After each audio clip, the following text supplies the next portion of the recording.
Hello दोस्तों, मैं Awanish MSc class में आपका हार्दिक स्वागत करता हूं। फिर एक बार 12वीं क्लास का समाकलन लेकर। तो मैं आज लेके आया हूं समाकलन, और ये शुरू से लेकर अंत तक कराया जाएगा। इन प्रश्नों को देखिए जरा, ये रहे आपकी स्क्रीन पर, देखना। ये रहे निम्न समाकलों का मान ज्ञात कीजिए। तो ये मान ज्ञात करने हैं।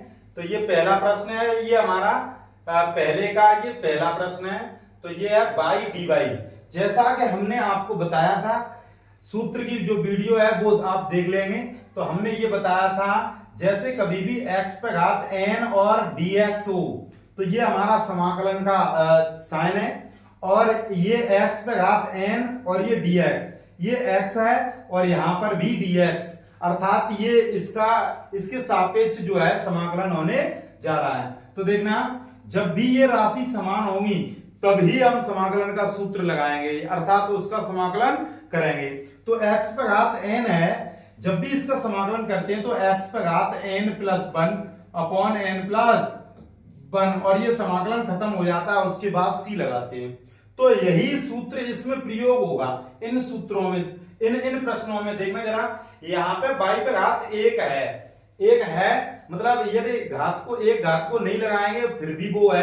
तो देखना जरा, बाई पे घात एक है तो इसे हम लिखेंगे बाई पे घात एक प्लस एक, अर्थात एक में n में एक जोड़ेंगे बट्टे n प्लस 1, और ये प्लस c हो जाएगा, अर्थात ये इसका मान हो जाएगा बाई पे घात 2 अपॉन 2 प्लस c, अर्थात 1/2 बाई स्क्वायर, और ये प्लस c।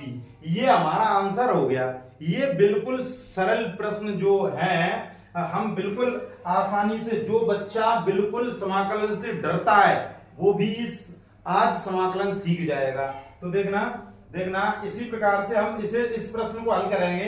तो देखना, x पे घात, देखना n हमारी कितनी है 6, कितना है n हमारा है 6। तो देखना 6 में एक जोड़ेंगे और ये 6 प्लस 1, और एक उसी के बट्टे n plus 1 upon n plus 1 plus c, और ये हमारा आंसर कितना हो जाएगा। देखना जरा, देखना इसे हम हटा रहे हैं, सवाल करने जा रहे हैं। तो देखना 1/, और ये हमारा कितना हो जाएगा, ये हमारा कितना हो जाएगा 1/7, 6 और 1 7, और ये x पे घात 7 हो जाएंगे प्लस c, यही हमारा आंसर हो जाएगा। बिल्कुल सिंपल है, बहुत अच्छे प्रश्न है, और ये बिल्कुल बेसिक से लेके जा रहा हूं, और सबसे हार्ड प्रश्न जो 8 नंबर के पूछे जाते हैं वहां तक मैं लेके जाऊंगा। यूपी बोर्ड, सीबीएसई बोर्ड और आईसीएसई बोर्ड, किसी भी बोर्ड में यदि समाकलन आता है तो वो ये मतलब वीडियो देखना ना भूलें, अर्थात हमारी क्लास लेना नहीं भूलें। देखना यहाँ पे x पे घात a है, हम इसे n मानेंगे, जैसे हमने आपको सूत्र बताया था, x पे घात n dx बराबर x पे घात n plus 1 upon n plus 1 plus c। तो ये हमारा सूत्र है। जब भी ये आप देखोगे तो यहाँ पे x पे घात a है, तो इसे लिखेंगे x पे घात a plus 1 upon a plus 1, और ये प्लस c।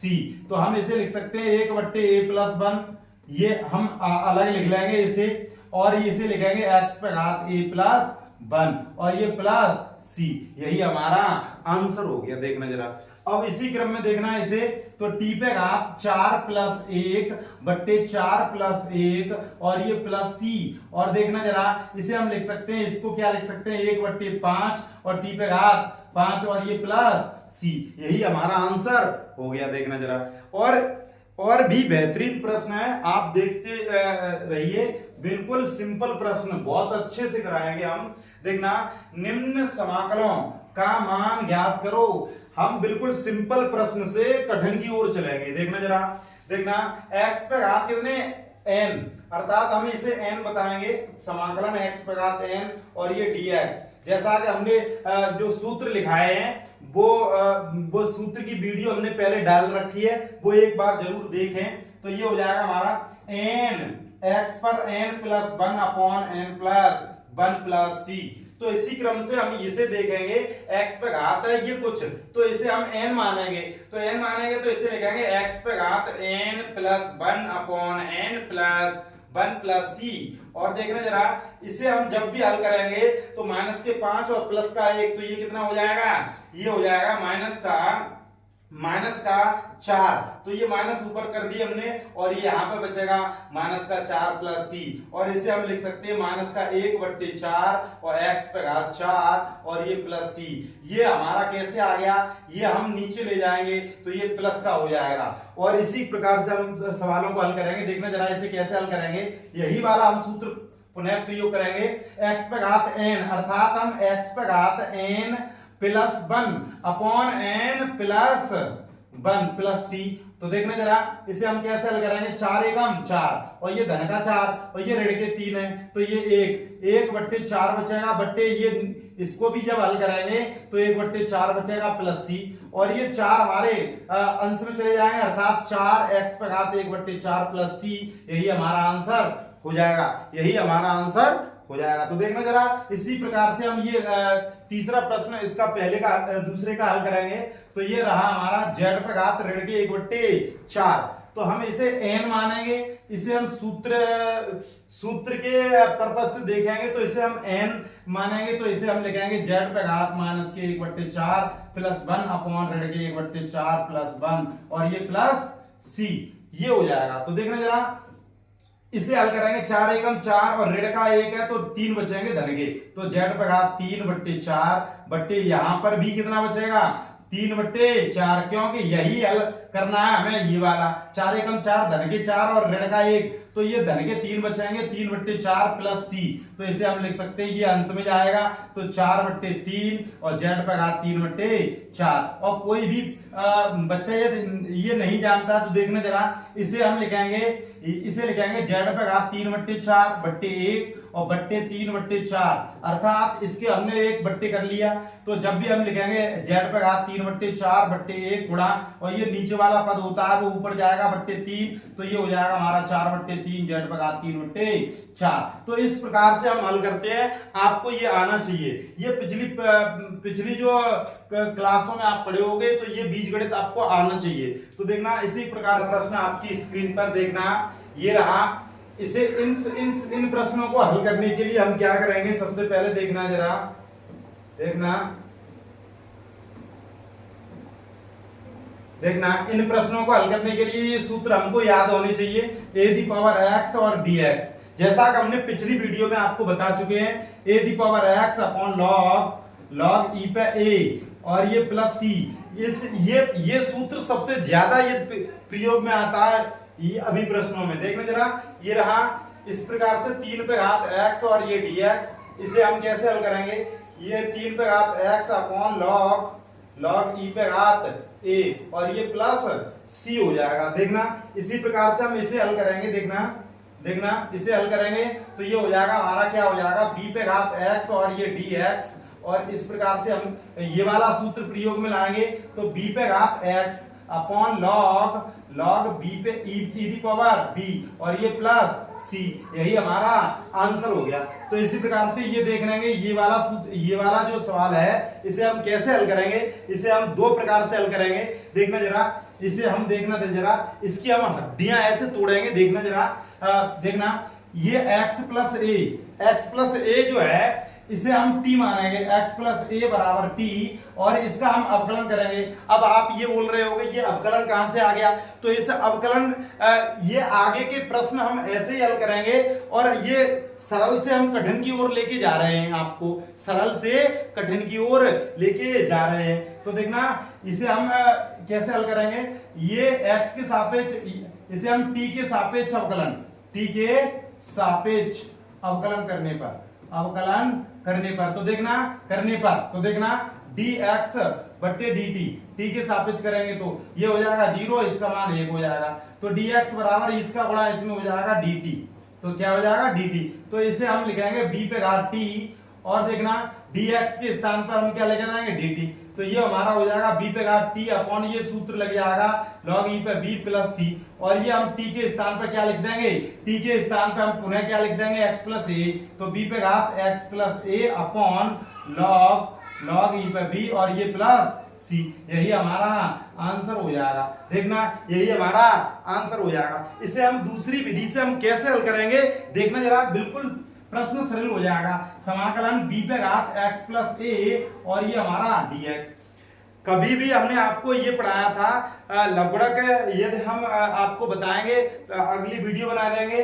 जब भी कभी आपको ये आपने पिछली क्लासों में पढ़ा होगा कि x पे घात यदि x प्लस ए है तो हम इसे ऐसे लिख सकते हैं b पे घात x डॉट b पे घात a और ये dx, क्योंकि ये गुणा में घातें जुड़ती हैं, गुणा में घातें जुड़ती हैं। तो हम इसे जोड़ेंगे जब भी तो b पे घात x प्लस ए हो जाएगा। ये पुनः से यही बन के तैयार हो जाएगा जब भी हम इसे लिखेंगे। और ये रहा, ये हमारा कांस्टेंट पद है, इसे हम आगे ले लेंगे क्या, तो b पे घात a और ये हो जाएगा b पे घात x और dx। तो देखना b पे घात a और इसका सूत्र बोलेंगे b पे घात x और log e the power b और ये प्लस c, और इसे हम पुनः हल करेंगे, इसे गुणा में घातें जुड़ती हैं तो ये हो जाएगा b पे घात x प्लस a और अपॉन log e पे b। यही हमारा आंसर हो गया। ये हमने दूसरी विधि से हल कराया है। और हम आपको समाकलन इस प्रकार से कराएंगे जिस प्रकार से दूध पीता हुआ बच्चा भी समाकलन कभी नहीं भूलेगा। तो देखना एक प्रश्न से लेकर और अंत प्रश्न तक हम कराते जाएंगे। तो ये देखना, ये सूत्र हमने आपको बताए थे, जैसा कि देखना sec स्क्वायर x dx बराबर dt, ये sec स्क्वायर t का ये होता है 10x। तो देखना इसी प्रकार से ये कोसेक स्क्वायर x हो जाए और dx तो ये होता है माइनस के cot x, ये माइनस के cot x। और उसी प्रकार से यदि ये आपको देखे जाए तो आगे हम कराएंगे तो ये हमारा क्या हो जाएगा, ये sec स्क्वायर t और ये dt, तो इसका मान क्या हो जाएगा, इसका हो जाएगा 10t और ये प्लस c। तो ये समाकलन हो गया। तो देखना sec स्क्वायर x का क्या होता है 10x, तो sec स्क्वायर t का क्या हो जाएगा 10t। तो ये हमारा आंसर हो गया। तो इन प्रश्नों को हल करने के लिए देखना हमने 10th क्लास में आपको ये बताया है, 10th क्लास में आप पढ़े होंगे, ये त्रिकोणमिति के सूत्र है, ये याद होने चाहिए। तो देखना हम अभी बता रहे हैं, ये है आपके सूत्र sin square theta plus cos square theta बराबर 1। तो ये हो जाएगा हमारा sin स्क्वायर थीटा बराबर 1 माइनस cos स्क्वायर थीटा।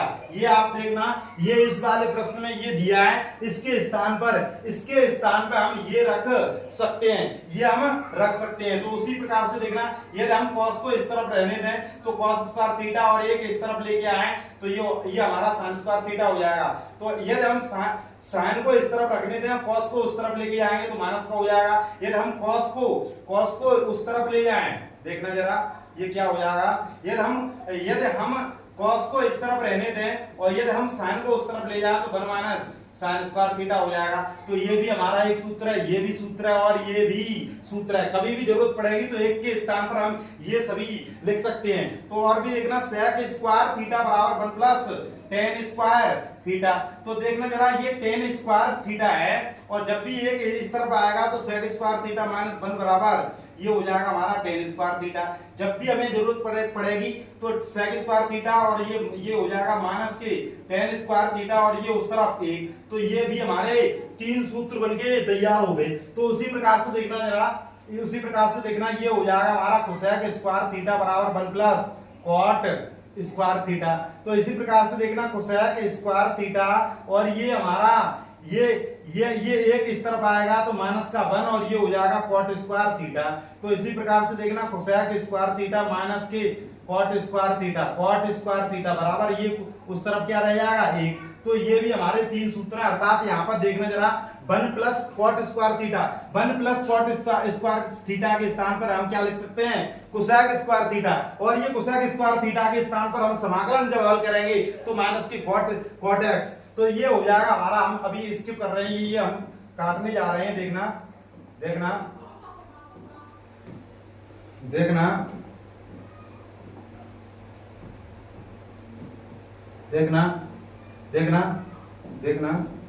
ये इसके स्थान पर हम क्या लिख सकते हैं, इसके स्थान पर लिख सकते हैं कोसेक स्क्वायर x और ये dx, और इसे हम जब भी हल कराएंगे तो क्या लिखेंगे माइनस के cot x और प्लस c। ये हमारा प्रश्न हल हो गया। तो देखना इसी प्रकार से 1 माइनस cos स्क्वायर थीटा, इसके स्थान पर हम क्या लिख सकते हैं, इसके स्थान पर लिख सकते हैं sin स्क्वायर x और dx। और ये जो ये है ये अंडर रूट है, ये हम इस वर्ग से काट देंगे, वर्ग से जब भी काट देंगे तो हमारा क्या बचेगा, हमारा बचेगा sin x और ये dx। sin x का क्या हो जाएगा भैया, ये हो जाएगा हमारा cos x और ये प्लस c। और sin x का cos x होता है वो भी माइनस का होता है। क्या होता है बेटा, माइनस का होता है। देखना जरा इसी प्रकार से अगला प्रश्न देखना आपकी स्क्रीन पर ये रहा, देखना 1 cosec x, 1 cosec x। तो आपने ये सूत्र पढ़े होंगे, देखना sin x बराबर 1 cosec x, और आपने पढ़े होंगे cos x बराबर 1 sec x, आपने पढ़े होंगे tan x बराबर 1 cot x, आपने पढ़े होंगे। देखना जरा ये एक दूसरे के उल्टे होते हैं, जब भी कभी cot x की बात आ जाए तो 1 tan x हो जाएगा, 1 tan x। कभी भी ये बात हो जाए cosec x की तो ये 1 sin x हो जाएगा। तो इसी प्रकार से sec x की बात आ जाए तो 1/cos x हो जाएगा। तो ये सूत्र होते हैं ट्रिग्नोमेट्री के, अर्थात त्रिकोणमिति के। ये सूत्र आपको कंठस्थ होना चाहिए, अर्थात फॉर्मूले कंठस्थ होने चाहिए, याद होने चाहिए, लर्न होने चाहिए। तो देखना ये हमारा क्या हो जाएगा 1 ये cosec x और ये समाकलन dx। तो ये इसे हम लिखेंगे sin x और समाकलन और ये dx। तो ये हमारा क्या हो जाएगा, sin x का क्या होता है cos x प्लस c और ये भी माइनस का। तो ये हमारा सवाल हल हो गया और ये आंसर है। तो इसी प्रकार से ये हम देखेंगे, ये अगला प्रश्न देखना समाकलन 1/5 माइनस के x dx। तो इसे हम जब भी ऊपर की तरफ ले जाएंगे तो ये हमारी जो घात है वो धन की हो जाएगी, धन की हो गई। तो ये हम पीछे हम ये सूत्र बता चुके हैं, समाकलन a the power x dx। तो ये होता है a the power x upon log e पे a और प्लस c, ये सूत्र होता है। तो इसी प्रकार से हम इसे खोलेंगे तो 5x अपॉन ये हो जाएगा हमारा log e पे घात 5 प्लस के c। तो इस प्रकार से हम इसे हल करेंगे। तो इसी प्रकार से देखना जरा sec x है, ये sec ऊपर जाएगी तो ये हो जाएगा cos x, क्या हो जाएगा cos x समाकलन dx। जब भी हम cos x का समाकलन करेंगे तो ये हो जाएगा हमारा sin x, और ये वो भी क्या